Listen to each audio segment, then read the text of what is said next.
waited for you to lead us out of Babylon. For I was just a boy when I came here. The generation which offended you has passed away. And now their children's children yearn to see a home they have never known. You have spoken through your prophet Jeremiah.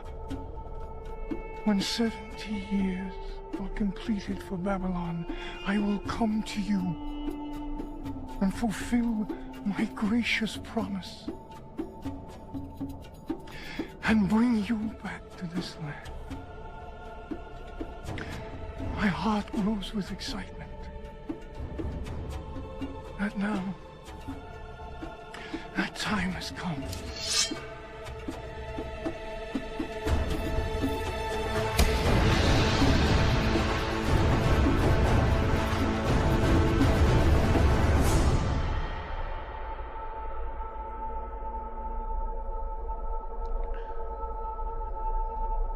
An old man who comes unbidden is often a fool.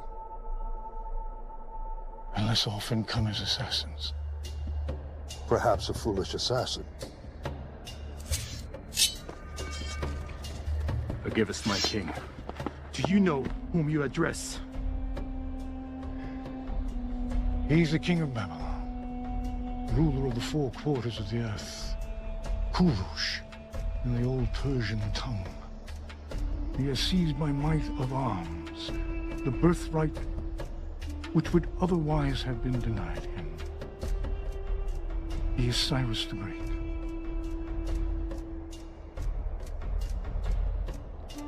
Leave us.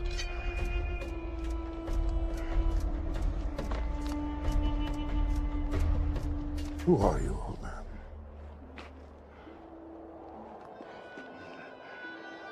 I am Daniel, of the tribe of Benjamin, made captive nearly 70 years ago by Nebuchadnezzar. My king, I've heard of this man. He served Darius well after he captured the city in your name.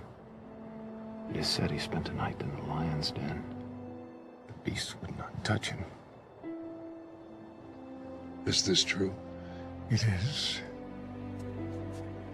Oh. I know who you are now. Tell me why you're here. I seek to tell thee a story.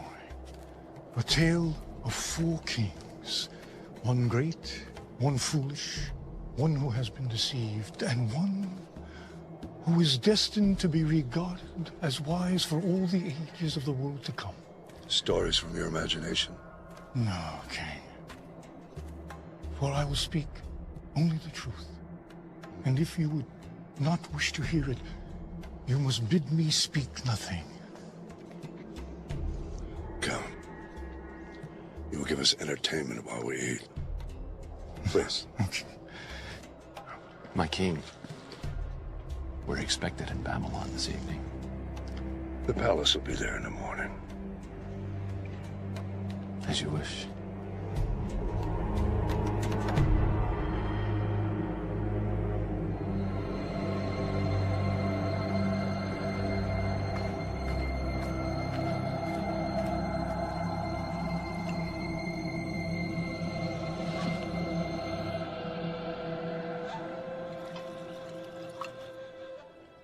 I cannot, O king.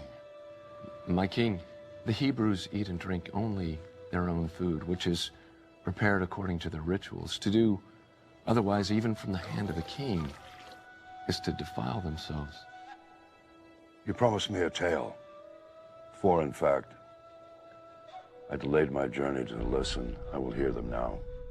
So be it, my lord. The first king I will speak of is Nebuchadnezzar, king of Babylon.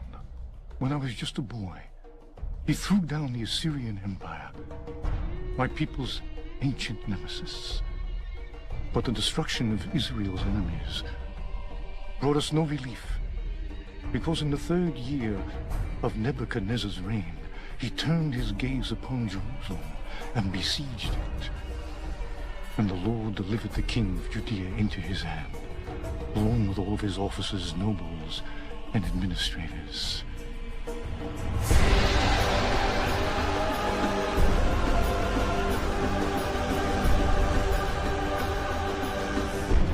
the exiles arrived in Babylon, Nebuchadnezzar ordered Ashpenaz, his chief eunuch, to select some of the Israelites from the royal family and nobility, young men without any physical defect and showing aptitude for every kind of learning, one of whom was myself.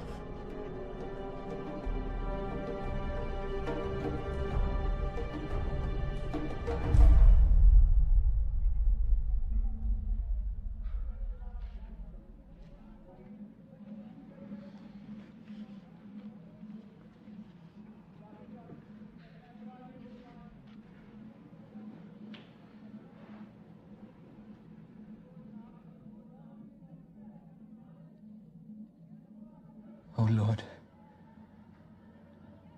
Jerusalem has sinned greatly.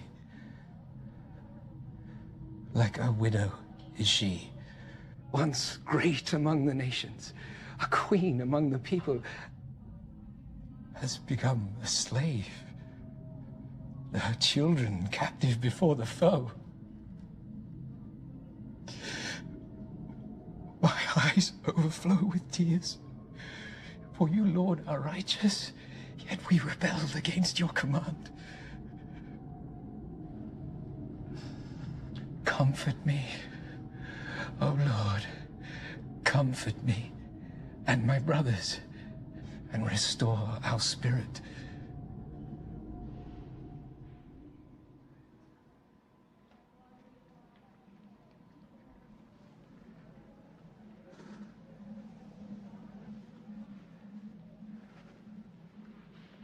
I miss Jerusalem. As do I.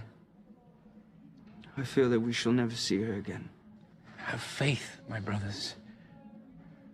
I have only begun my studies, but here, the prophet Jeremiah, son of Hilkiah, has written that we shall serve the king of Babylon for 70 years. 70 years is a long time. As punishment for our sins. And even if we were to survive it, we would be very old. Very old indeed. You are summoned for your meal.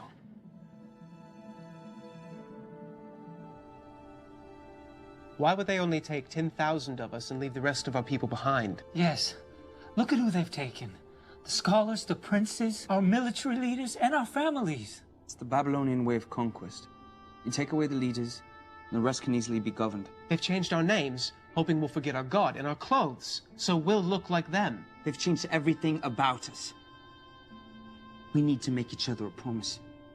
Never to become like them. My brothers, such a promise is worthless, for we are but men. What we need to promise is to always love our God and be obedient to Him. And in so doing, what we become on the outside will not matter. Set it here.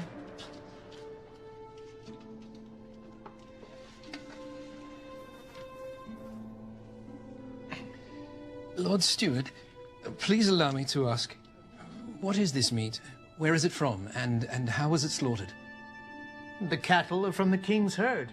They are fattened along the river and strangled before the altars of Marduk before their flesh is carried to the kitchens. The swine are from the king's pens. They are fed on choice food. And it is rumored the king's executioner laces their feed with the entrails of his victims, so that the king's chosen may feast and grow strong on the flesh of his enemies. It is considered the greatest of delicacies. To some, perhaps, but not to us. We are forbidden to eat it. For the Almighty has commanded us, the pig is unclean. You are not to eat their meat or touch their carcasses. Nor can we eat anything sacrificed to gods other than our own. But the king cannot, he will not change the customs of his hall to fit your wishes. You must know this. And we will not ask him to. But you must eat. I have been charged with your well-being. If you are seen to be wasting away, I'm afraid of what my lord the king will do. He will have my head. And we would not wish it so. Therefore, put your servants to the test. For 10 days, give us nothing but vegetables to eat and water to drink. Then compare our appearance to that of the other young men who eat the royal food.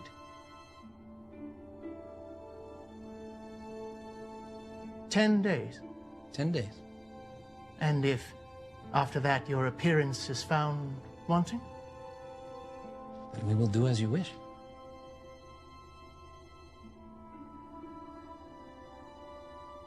Your request was polite. I'm rather surprised it was honored. I have no doubt the Lord favorably disposed his heart to hear our request. By the end of 10 days, my companions and I looked healthier and better nourished than the young men who ate the royal food. And so the chief eunuch allowed us to continue refusing the wine and choice fare. And we remained undefiled. The period of our instruction went by quickly. During those many years, we were living in a foreign land, speaking a foreign language, and living under a foreign king. But despite this, our hearts belonged only to God. And at the end of that time, my companions and I were presented before Nebuchadnezzar himself. The king's executioner, Arioch, will be in the chamber. If you are found unworthy, you will be executed on the spot. And so will I.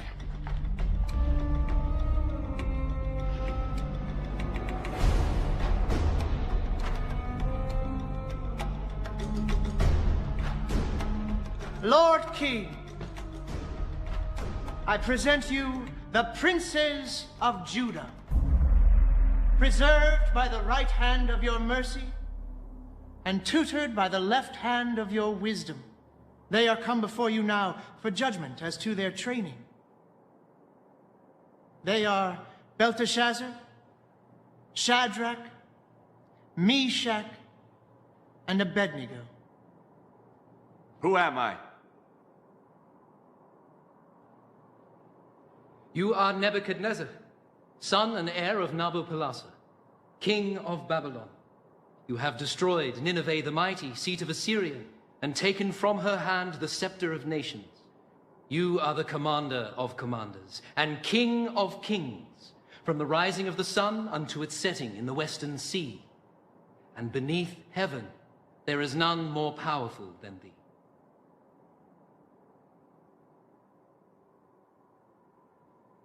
You, come forth.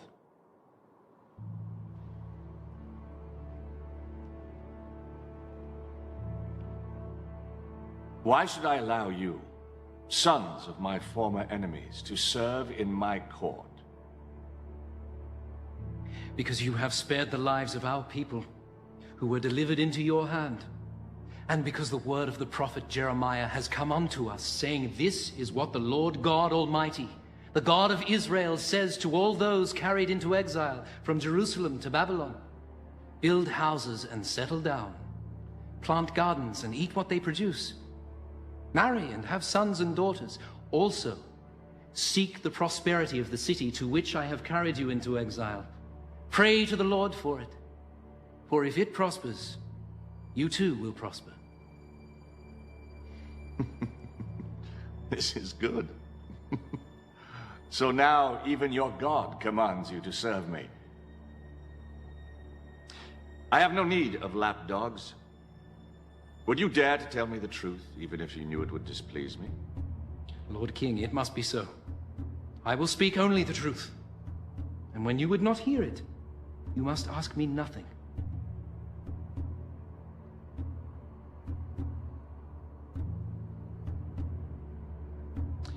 I pronounce them worthy.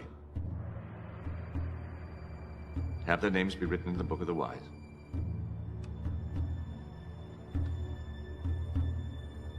Nebuchadnezzar's questioning showed wisdom. A former enemy can be a good counselor. If they can be trusted. And a wise king is capable of choosing whom to trust. For are you not Croesus, formerly king of Lydia and once the richest man in the world, whose name alone signified riches almost beyond comprehending? I am he. Trusting the words of the oracle at Delphi, I went to war with Cyrus and was defeated. Cyrus pardoned me and my family. I am eternally grateful. Worthy counsel is rare indeed, as Nebuchadnezzar came to learn. At a time when his Babylonian counselors, his magi, sorcerers, diviners, magicians, and astrologers were unable to help him. No! What is it, my king? Summon my counselors. The enchanters, the sorcerers, or the astrologers? All of them!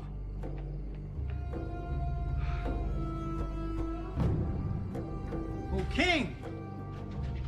My king, your wisest subjects have arrived. Command, and it is done. I've had a dream that troubles me. I need to know what it means. O king, tell your servants your dream and we will interpret it for you. No. What need I of wise men who are not wise, Astrologers who read nothing in the stars? Magicians who perform children's tricks? Sorcerers who divine nothing except what I tell them? No. It is enough for the king to dream his dreams. It is up to you to discern and interpret them.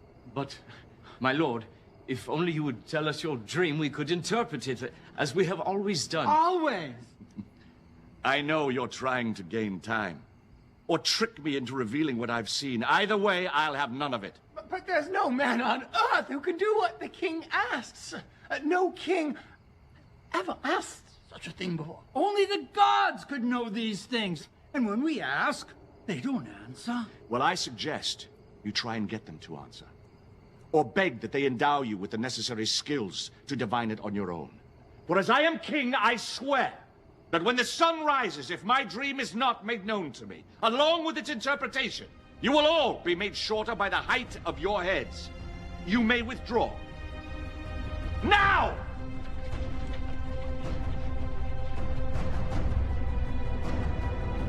Lord Ashpenaz, is it true? It is. Why has the king issued such a harsh decree? Why don't you come along with me and ask him yourself?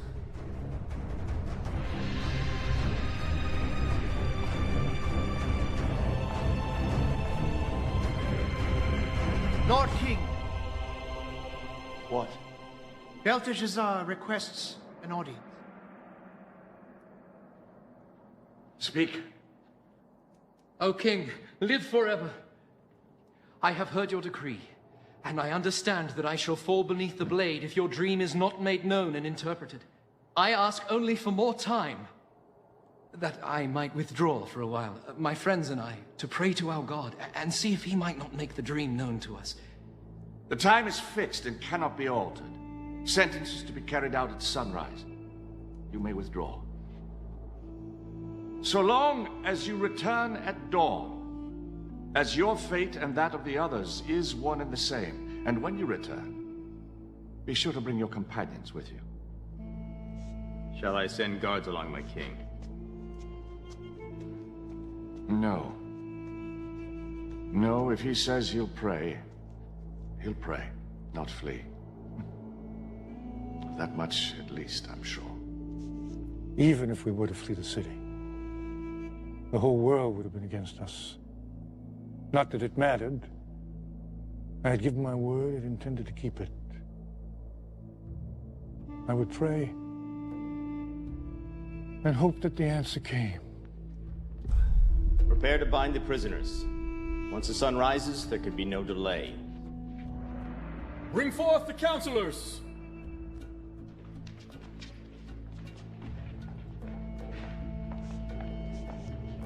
O king, live forever. O king, do not execute these men, I beg you. Belteshazzar, your death is upon you as well, unless you know my dream and can interpret it. I am, and I will. Praise be to the God of my fathers forever and ever. He gives wisdom to the wise and knowledge to the discerning. He reveals deep and hidden things and has made plain all that you have asked, for he has shown me the vision of the king. Then speak. As you lay upon your bed, O king, you looked, and there before you stood a large statue, awesome in its appearance. The head of the statue was made of pure gold, its chest and arms of silver, its belly and thighs of bronze, its legs of iron, its feet partly of iron and partly of baked clay. As you were watching, a rock was cut out, but not by human hands. It struck the statue on its feet of iron and clay and smashed them. Then the iron, the clay, the bronze, the silver and the gold were all broken to pieces at the same time, and the wind swept them away without a trace. But the rock that struck the statue became a mountain and filled the whole earth.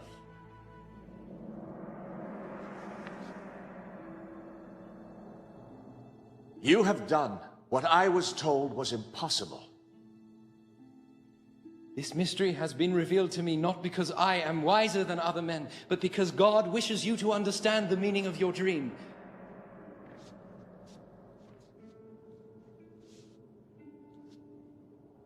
You know my dream, as if you dreamt it yourself. What does it mean? You, O king, are the King of kings. The God of heaven has given you dominion and power and might and glory. In your hands he has placed mankind. He has made you ruler over the nation, for you are the head of pure gold. After you, another kingdom will rise, inferior to yours. Next, a third kingdom, one of bronze, will rule over the whole earth. Finally, there will be a fourth kingdom, strong as iron, for iron breaks and smashes things to pieces. But just as you saw that the feet and toes were partly of baked clay and partly of iron, so this people will be a mixture and not remain united any more than iron mixes with clay. And in the time of those kings, the God of heaven will set up a kingdom that will never be destroyed. It will crush those kingdoms and bring them to an end, but will itself endure forever. The Almighty has shown the king what will take place in the future. The dream is true, and the interpretation is trustworthy. I am the head of gold? Yes, O king, you are the head of pure gold. Surely your God is the God of gods, the ruler of kings and the revealer of mysteries. Let this man be paid honor, and present him with incense. Thus the king made me ruler over the entire province of Babylon, and at my request made Shadrach, Meshach, and Abednego administrators. King Nebuchadnezzar made an image of gold, 90 feet high. All were commanded to fall down and worship, and all did as commanded, except for 3. Live forever! A moment of your precious time. As your dutiful servants, we know the law, that when the horn sounds, we all bow down and worship your image. But these Jews, whom you have set over the affairs of the province of Babylon, pay no attention to you, O king. None. They neither worship your gods or serve the image of gold you have created. Nothing. Is this true? You refuse to worship my statue? O king, we do not need to defend ourselves before you in this matter. Really? Then you shall be thrown into the furnace, and no god will save you from my hand. If we are thrown into the blazing furnace, our God will defend us from it. And if he does not, we want you to know, O king, that we will not serve your gods or worship the statue of... Enough! You dare to defy me? Let the furnace be heated 7-fold. Bind them and cast them into the fire.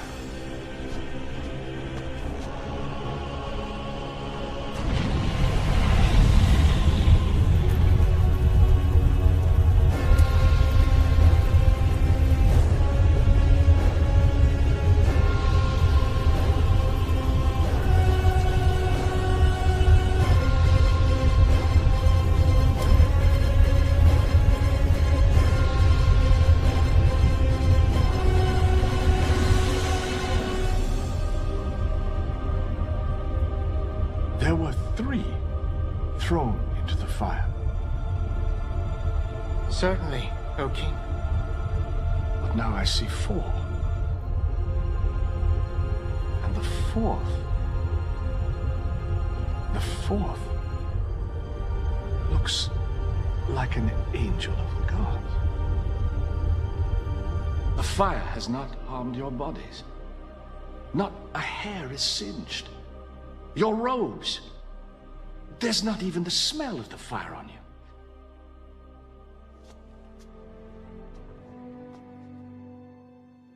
Praise be to your God, who sent his angel to rescue his servant. You trusted in him. You defied my commands. You were willing to give up your lives rather than serve any but your own God.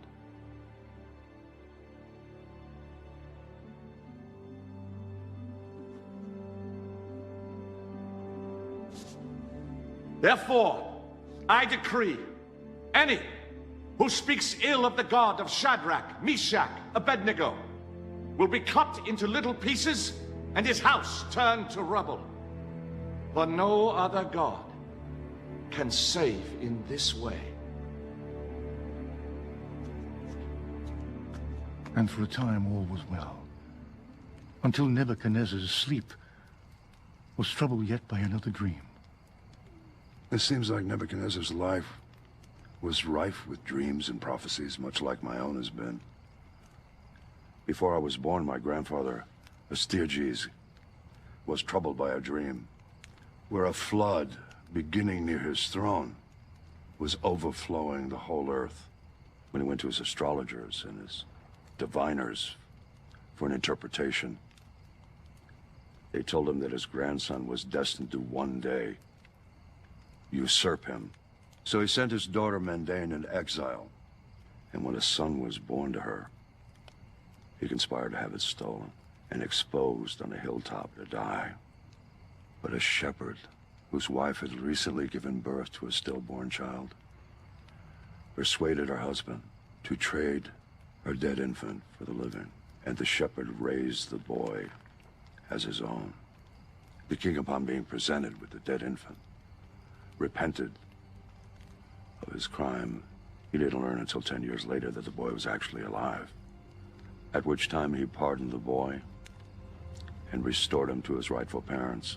And for a time, the matter was forgotten. Until one day, years later, when you marched into your grandfather's city at the head of your troops and seized the throne of Medea, taking the old man captive, and the prophecy was proven true. Old Astyages, he knew of the prophecy, but he was powerless to overcome it. As all men are powerless to prevent their fate, if the prophesizing be true. Listen then, as I tell of the prophetic vision that led to Nebuchadnezzar's madness. For when he dreamed that great dream, his enchanters, sorcerers, and astrologers were once again unable to interpret the vision. When I was asleep, I had a dream which made me afraid. The images I saw terrified me. Belteshazzar, I looked and saw before me a tree in the middle of the land. The tree grew strong and tall. Its top touched the sky, and it was visible to the ends of the earth. Its leaves, they were beautiful. Its fruit was abundant. The beasts of the field took shelter under it, and the birds of the air lived in its branches. And from it, every creature was fed. Then I looked again, and I saw a messenger coming down from heaven.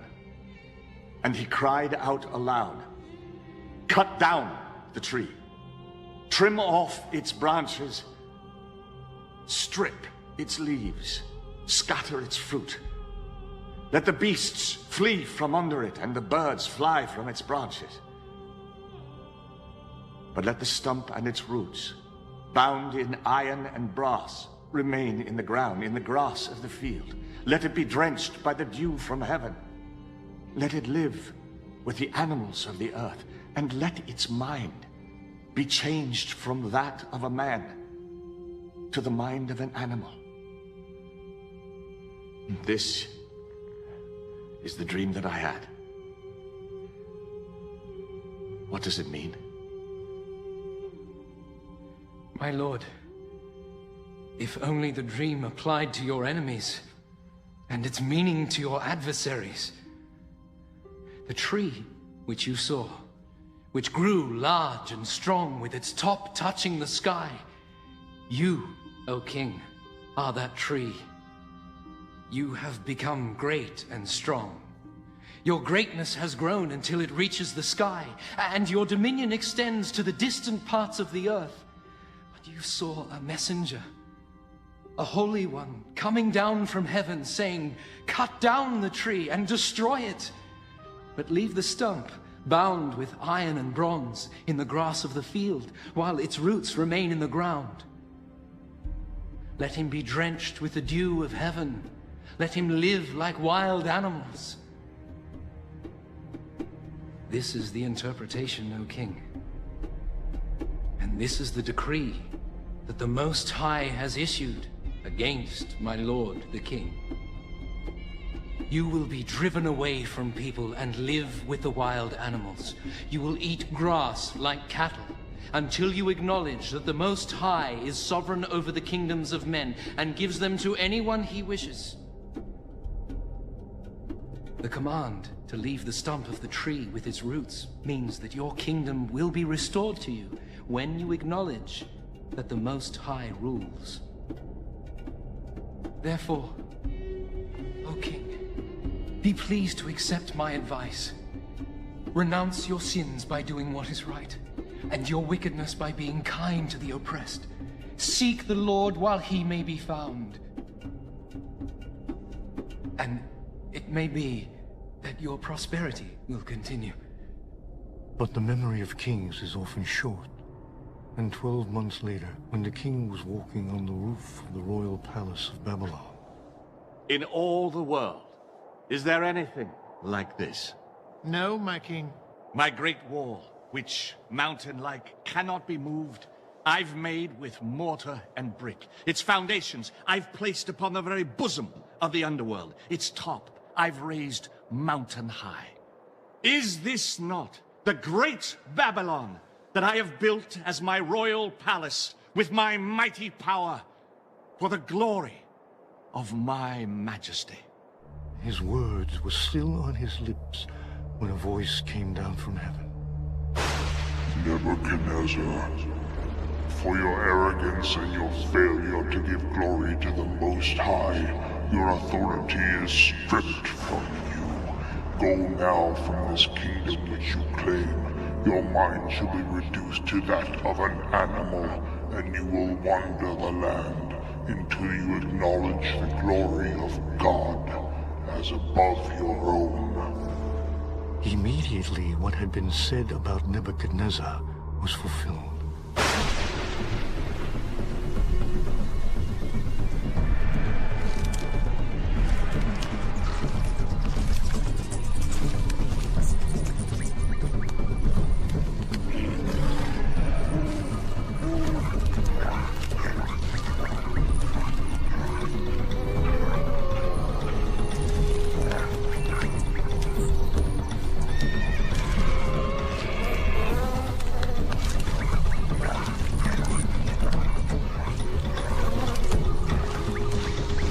Greatest of those below heaven. He sought to make himself as great as he who rules above heaven, and the Lord would not have it. Because he insisted on being more than he was made, he became less than he was made. Because he aspired to be more than a man, he became less than a man. He became like the wild beasts. How did he survive, alone in the wilds? Even in his insanity, neither the lion nor the bear disturbed him. Though he wandered alone and unarmed, and slept naked in the places where they found their food. Because it had been prophesied that one day he would honor the Most High.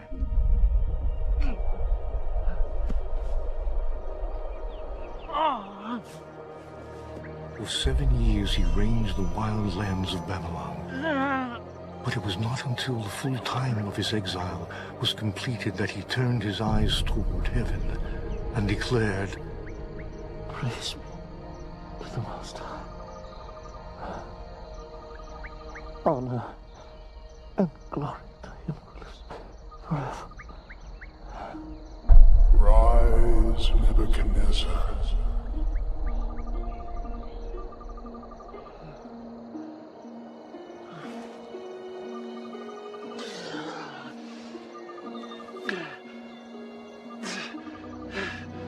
For his dominion is an eternal dominion. Before him, all the people of the earth are regarded as nothing.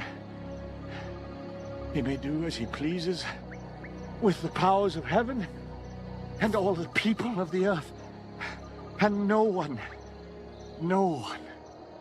may say him nay. No one may say him nay.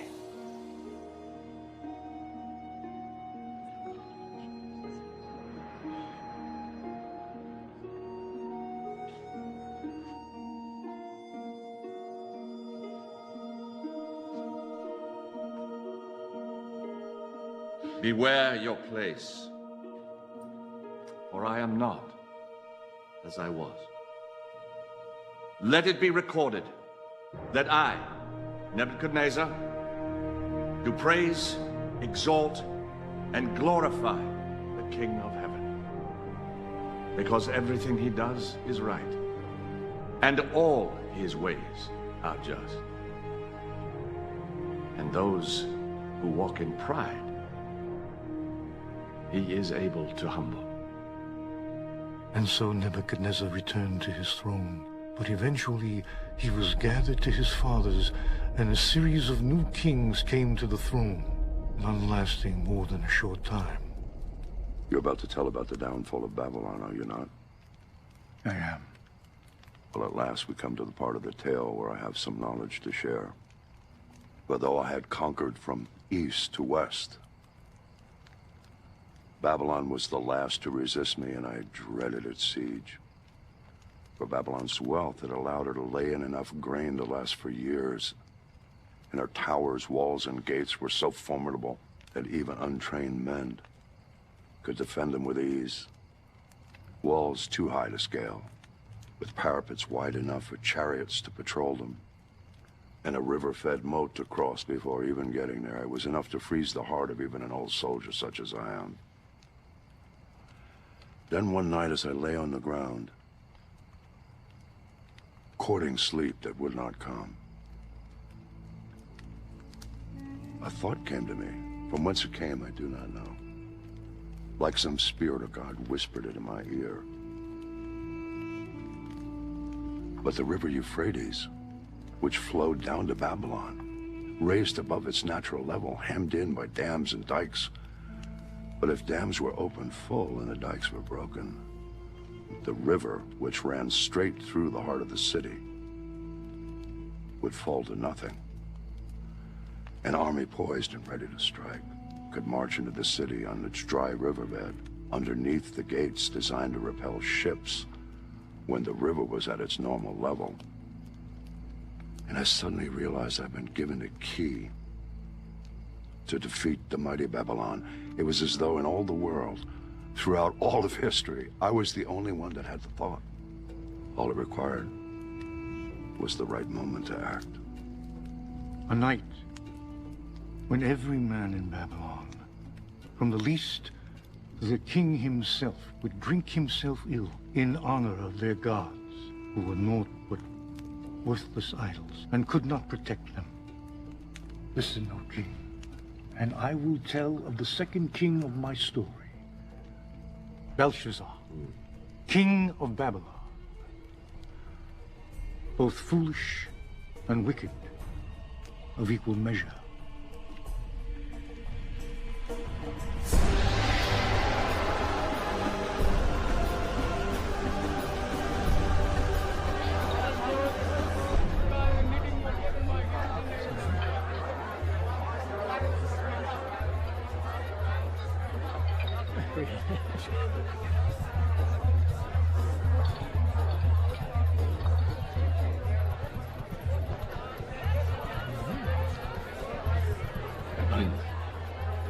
Enough! We still have our threefold walls with their battlements. And within our granaries, we have grain enough to endure a siege of 10 years. Our watchmen have seen the Persians digging, my lord. They seem quite concerned about this, my king.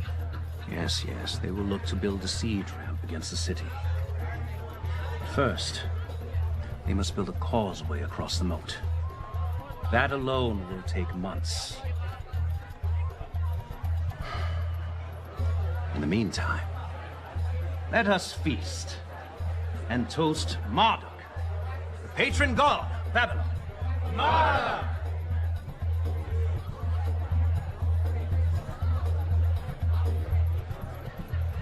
These cups have a taste, and I will not have it so.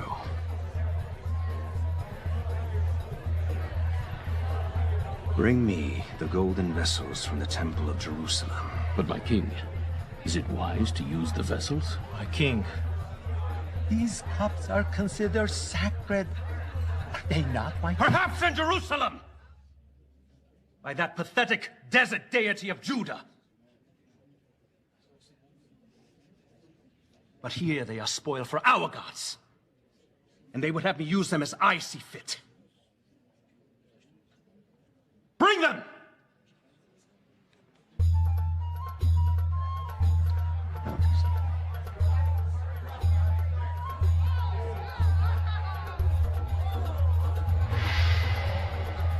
Yes.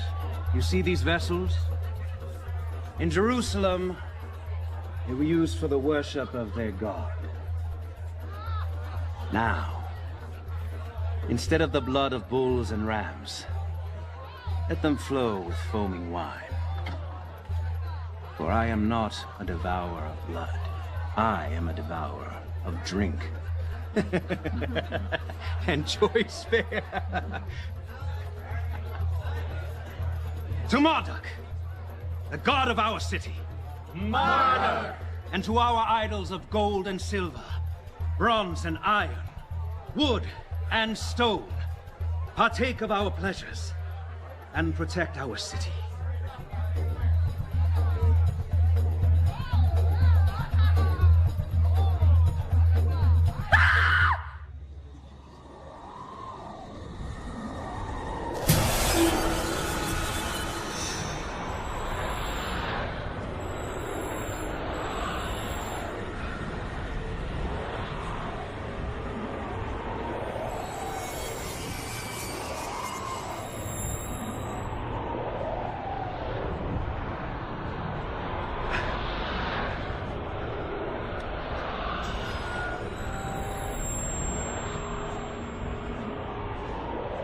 Whoever reads this and tells me what it means shall be clothed in purple and have a gold chain placed around his neck and be made third highest ruler in the kingdom.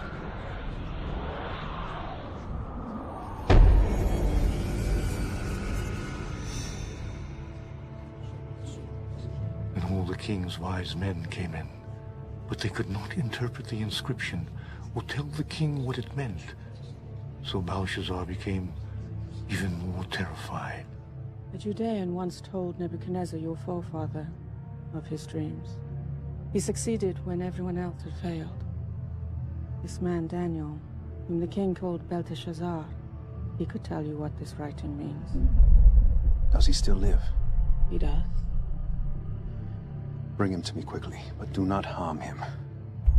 We shall soon learn if this Hebrew can do as you say.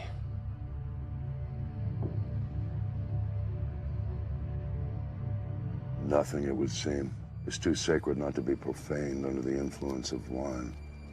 Nothing, King.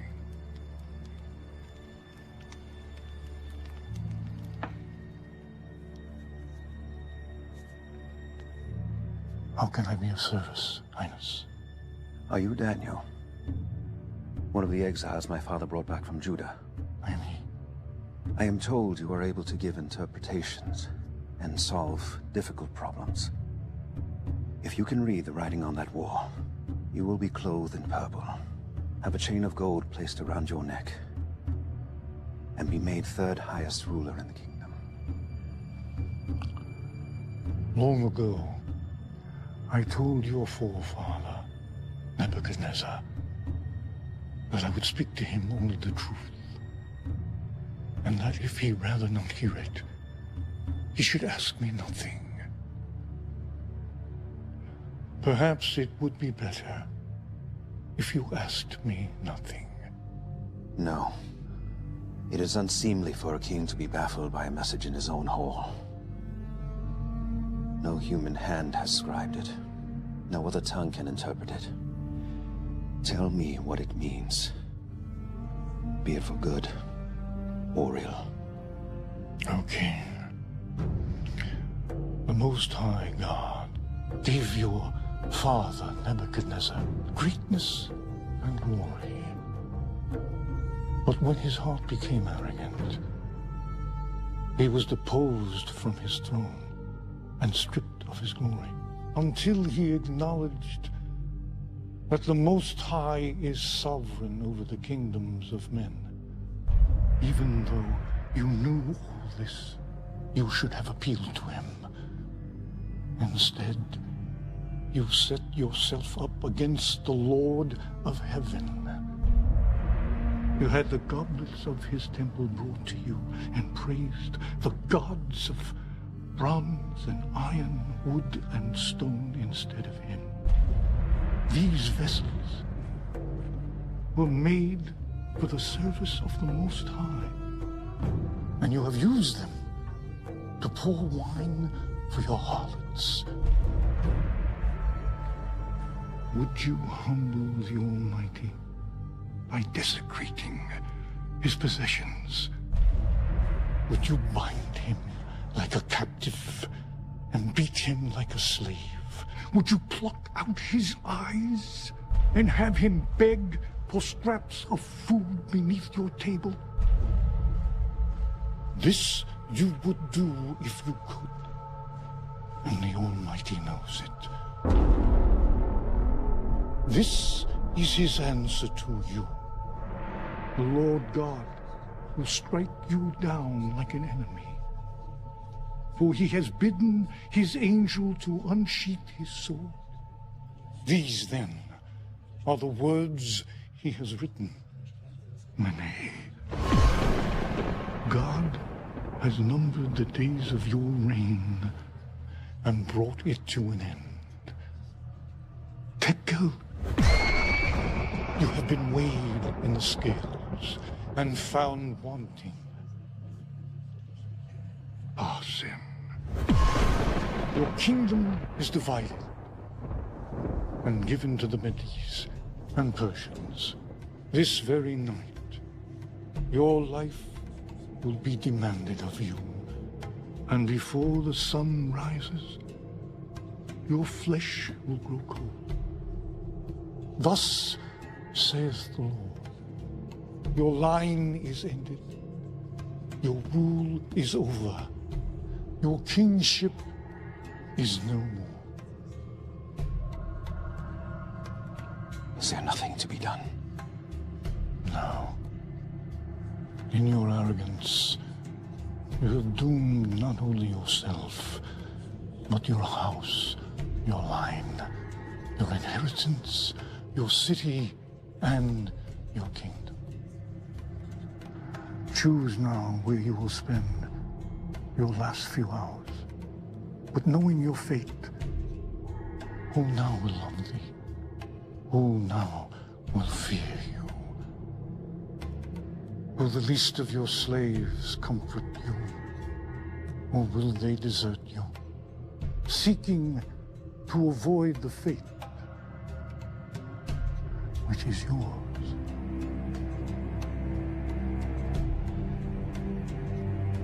Let it be as I have commanded. Let this man be clothed in purple. A chain of gold placed around his neck. For I am not dead yet.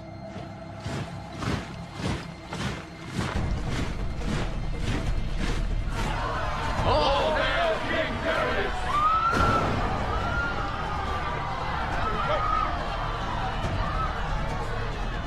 I am King Belshazzar of the Babylonians. Unharm me! Surrender or die! Never!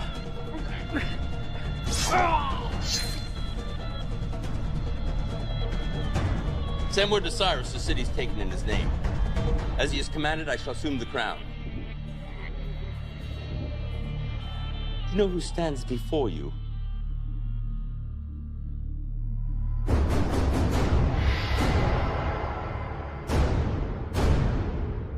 You are Darius, a Mede-Persian, uncle and father-in-law to Cyrus, who has, by stratagem, taken this city. By right of conquest, you are now her king. Yes. And you're an official of Babylon. Why should I not kill you? It is true I served Babylon in the days of Nebuchadnezzar, whom I served truly and well. But her latter kings I did not serve until tonight. How is this possible? It is a reward for letting Belshazzar know that you were about to take the city. Who told you? Have we a traitor in our ranks? It was revealed to me by my God, who sent his angel to scribe the writing on that wall. It is true. He read the inscription and revealed the message. He told the king that he would die this very night. Though brought here as an exile in my youth, by birth I am a Hebrew, from the kingdom of Judea, and I serve the God of my forefathers. The Most High reveals to me what he sees fit. Am I to believe your God revealed my coming to you? If I was to lie, would this be the lie I would choose? Who else could have revealed your deepest secret? And known ahead of time that you would succeed, or known with certainty that you would slay Belshazzar? And how could you have done so if the Lord had not decreed it? For is it not by the hand of the Most High that both victories and disasters come?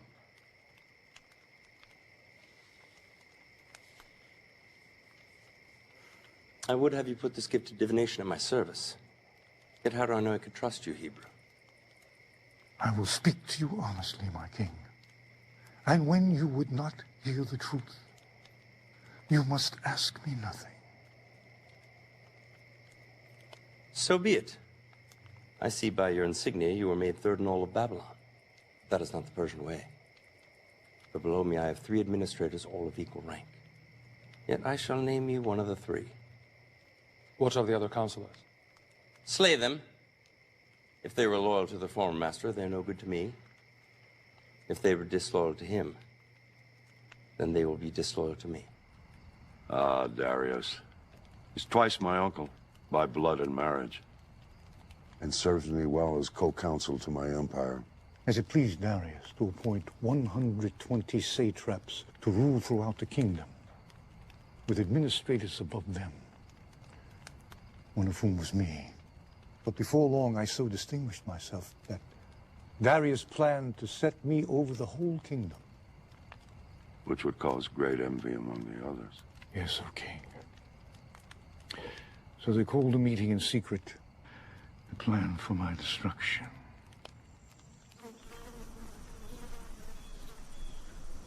Are we safe? Did anyone see you? No. Why are we meeting so far from the city? Do you think it would be wise for this meeting to be overheard by anyone? Are you sure you weren't followed? Not unless whatever's following has wings. We don't have much time. Daniel being put over us, if we allow it to stand, means our demise. Once he is in charge, he'll be looking into everything we do. Perhaps we should eliminate him. How? A hunting accident. He doesn't hunt. A sudden illness or a drowning. Who would believe it? Maybe we can ensnare him. How? There is no corruption in him, nor any negligence. He is as diligent as he is skillful. There must be some way. He claims he's so effective because 3 times a day his heart inclines to the city of God. There's a spirit of excellence in him. In every test he has proven faithful. No one is that honest. On the contrary. I had a man try to bribe him once, and a very generous bribe at that. He would have no part of it. Such a man is dangerous. How long before he learns that we've been generous with ourselves and covered the thefts with false accounts? We'll never be able to find any basis for charges against him unless it has something to do with that god of his. That invisible god of his. No altars, no shrines, no idols, laying claim to every good thing, yet somehow not responsible for the bad. I've seen him, praying before his window, on his knees facing Jerusalem morning, noon, and night, always the same. Then perhaps we need to make him stop. He won't do it. Then perhaps we need to make sure he continues. You say there is nothing anyone can do to stop his prayers? No, nothing. What if the penalty for this devotion of his was death? If we could forbid his prayers for an entire month under penalty of immediate execution? Don't be ridiculous. He'll just stop praying. No, he won't. I know him. He can't keep himself from praying to that god of his for 1 day, let alone a month. Well, I still don't see how it'll ever work. The king knows that Daniel and his people pray continuously, and only to one god. Which is why we need to disguise our purpose. More fitting testimony to your honesty could not have been made. Had there been any infidelity in your record, they would have discovered it. Indeed, they could find nothing amiss in my work, either willfully nor through negligence or lack of care. So they tried to trip me up with my prayers. But since worship of the Most High was not prohibited by the laws of the realm, they had to conceal their purpose, like poison in a cup of honeymead. O King, it has come to our attention that there are those among your subjects who still cling to the old gods of Babylon, in the hopes that their line of kings may yet be restored. And have not submitted to your rule. Who are they? That I may bring them before me and destroy them. It is not that simple of a matter to detect them, O king, for they are devious and work to hide their treasonous thoughts. And have you come before me without a plan for discovering them? We would dare not do so, O king. Indeed, we have labored to construct a plan whereby the loyalty of all may be tested. Then speak of it.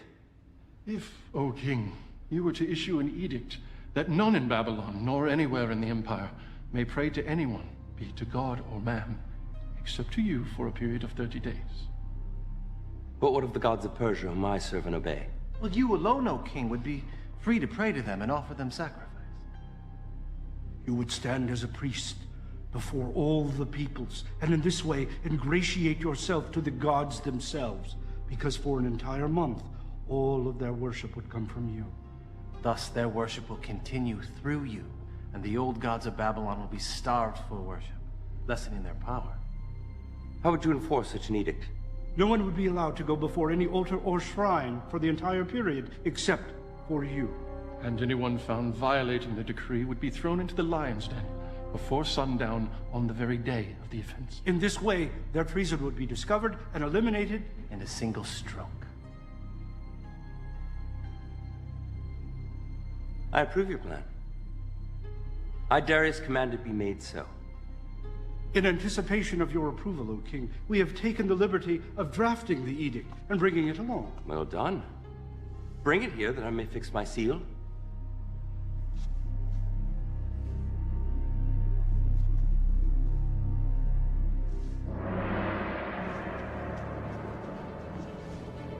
Let all the world hear and obey. So Darius found no need to consider it further. Darius had a great deal of experience as a soldier, but very little as a ruler until Babylon fell. One sign. The order could not be changed. Let every order be upheld, for the law cannot be countermanded, and the laws cannot contradict themselves. Let each law be fixed, unchangeable, for the king cannot err. And once a law is written, even the king himself cannot change it. Such is the law of the Persian. Daniel! The king's seal is barely dry. Already you have defied his law. You made your choice.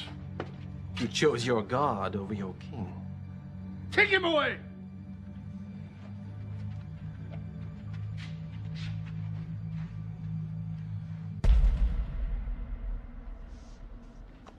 O king, it is my sad duty to inform you that someone has already defied your decree.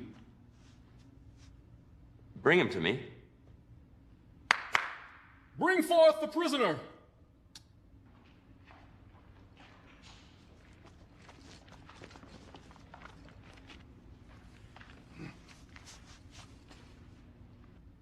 Daniel, he is one of the exiles from Judah. He pays no attention to you, O king, or to the decree you have put in writing. He still prays 3 times a day. What sort of foolishness is this? Daniel's my chief advisor. No one is above the law. Yes, sadly, O king, no one is above the law. Bring forth the tablet.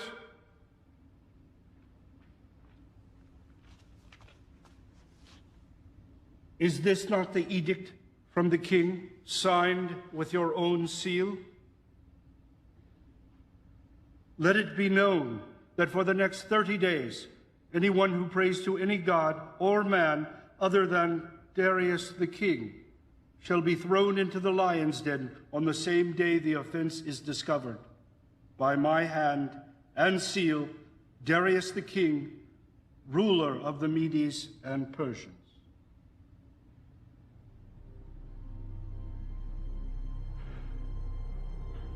Call my counselors together. We will begin the trial. O king, live forever. There is no need of a trial. I am guilty. Knowing the king's command, I have disobeyed it. The commands of the king are immutable, and once uttered, cannot be changed. I shall command my wise men to make every effort to search out some reason that the law may be found unenforceable. I do not think they will find one. Let them search, O king, but only for a short time. Because your own law commands that sentence be carried out the day of the offense. Already, the shadows are starting to grow longer, and you have only until sunset. Darius was angry with himself for allowing himself to be fooled, seeing that their purpose was not for his honor and glory, but rather for my destruction. And so Darius had the law book searched to discover if there might be some legal way to spare my life.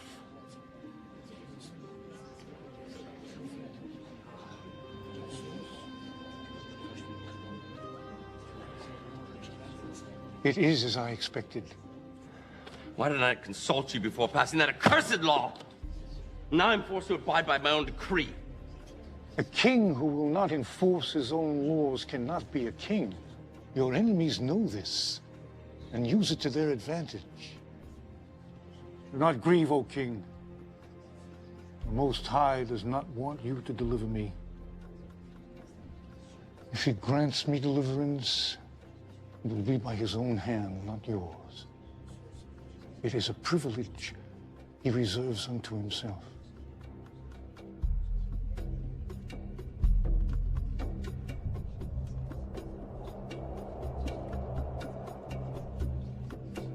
And now it is time, O king.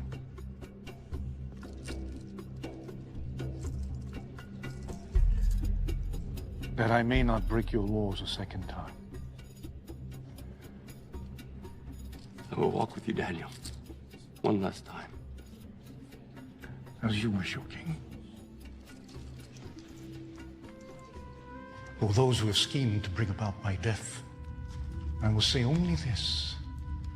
My forefather Abraham came from this land, and the Most High said unto him, I will make you into a great nation. I will bless those who bless you, and whoever curses you, I will curse. They have surely cursed me, and may yet live to reap the fruits of that curse.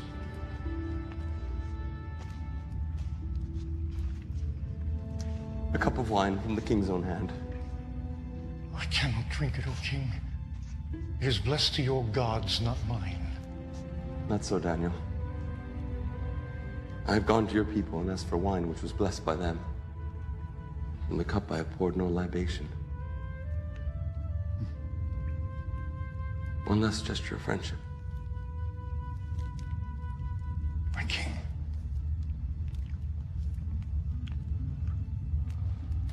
Goodbye, my friend. Farewell, but perhaps not goodbye. We have yet to see what the dawn will bring.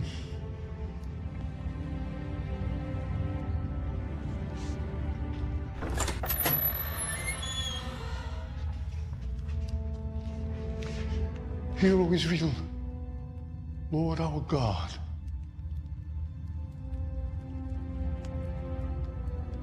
The Lord is one.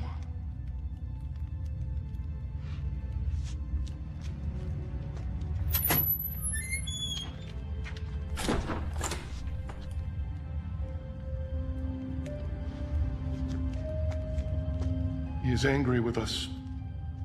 It will fade. By tomorrow morning, Daniel will be a distant memory, and the king will need us again.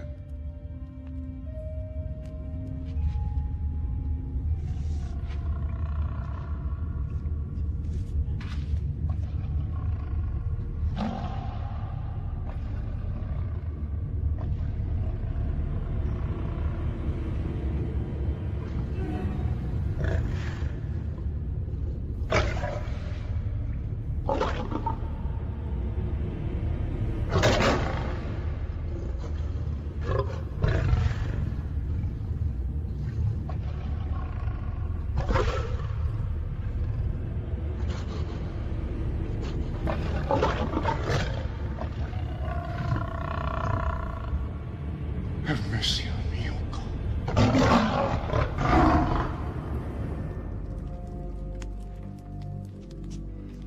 No, no, take it away. All of it. Tonight I honor Daniel in silence and with fasting. Now leave me!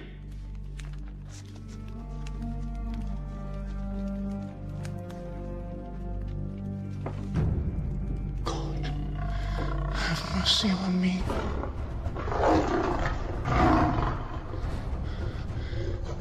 In you my soul takes refuge. I am in the midst of lions, surrounded by ravenous beasts, whose teeth are spears, whose tongues are sharp as swords. I call upon your name, O Lord. From the depths of the pit, hear my plea. Come near. You say, do not fear. O Lord, take up my case. Redeem my life.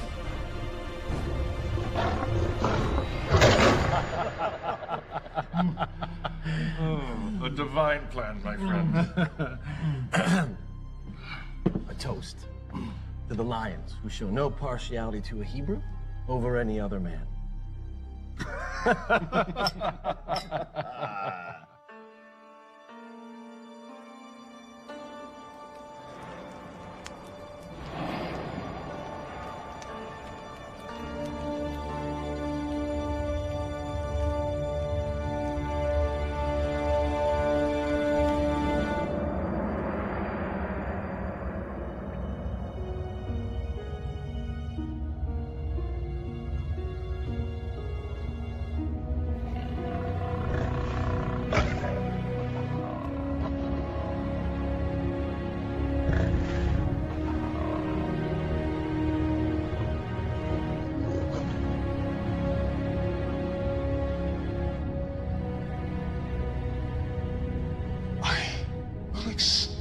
the Lord at all times.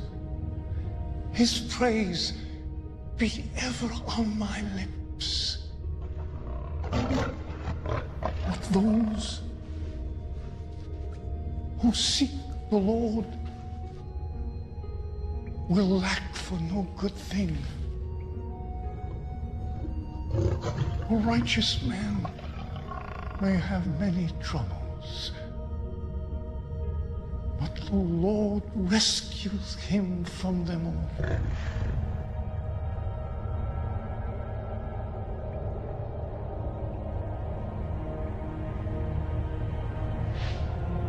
You have rescued me from the mouth of lions, and I will declare your name to my brothers in the congregation.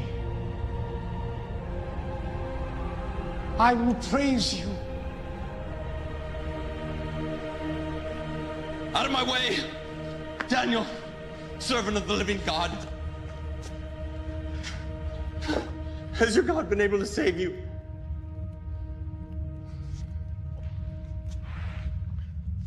O King, live forever. My God has sent his angel, and he shut the mouth of the lions. They have not hurt me, because I was found innocent in his sight. Come forth.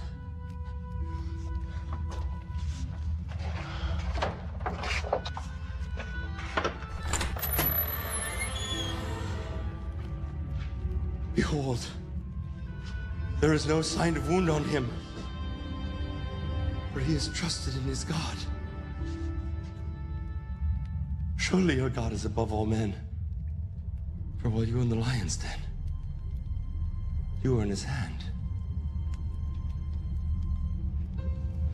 How much must the man pay if he steals another man's treasure? With his hands, perhaps. But what if that man who is robbed is the king, and the treasure is prized possession? Is there any penalty less than death which will do? If so, speak now and let me consider it. But, O King, he is a Hebrew. Why should you put such trust in him? This Hebrew is the greatest treasure I possess.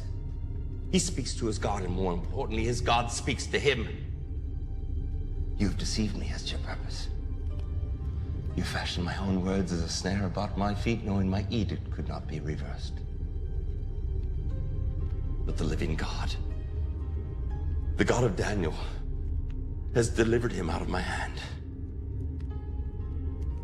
For 6 days they have hungered, but today they shall feed. No, no, no, no, no! No!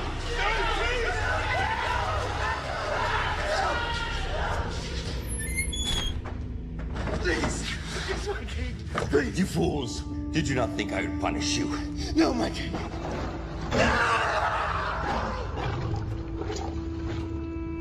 They have spread a net for my feet. I was bowed down in distress. They have dug a pit in my path, but they have fallen into it themselves. I, Darius, issue a decree that in every part of my kingdom people must fear and reverence the God of Daniel. For he is the living God, and he endures forever.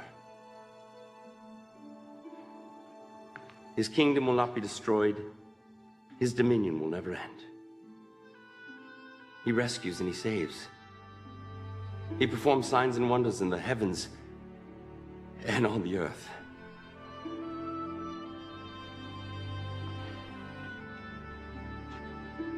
He has rescued Daniel from the power of the lions.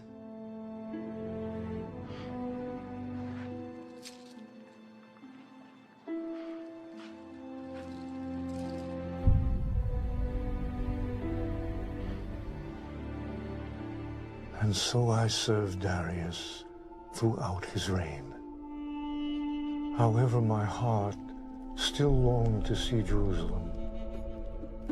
For 70 years I had waited, and I knew our time was near.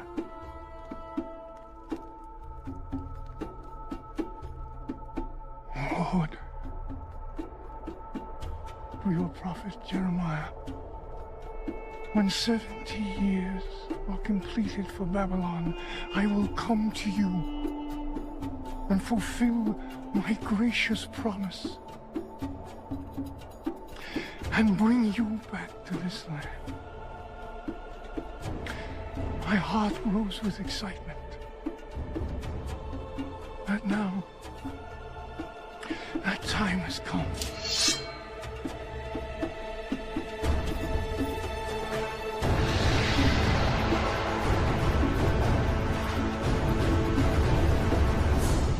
And so your journey has led you here.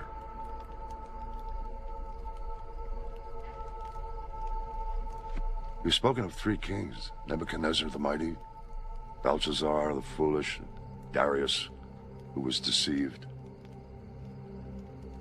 Who is this fourth king? It is he of whom these scrolls speak.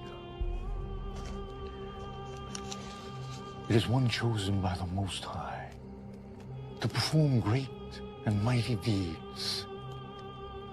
Before he was ever knitted in his mother's womb. Hear then, O king, the words which were written more than 150 years ago. For these are the words of the prophet Isaiah, son of Amoz. From the east, I summon a ravenous bird of prey from a far-off land to fulfill my purpose. What I have said, I will bring about. What I have planned, that will I do. A bird of prey. The Lord's chosen will carry out his purpose against Babylon. His arm will be against the Babylonians. He pursues them unscathed by a path he has not traveled before. True. I've never saw the regions of the Euphrates, or further westward until I came in conquest. And yet you chased your enemies uninjured.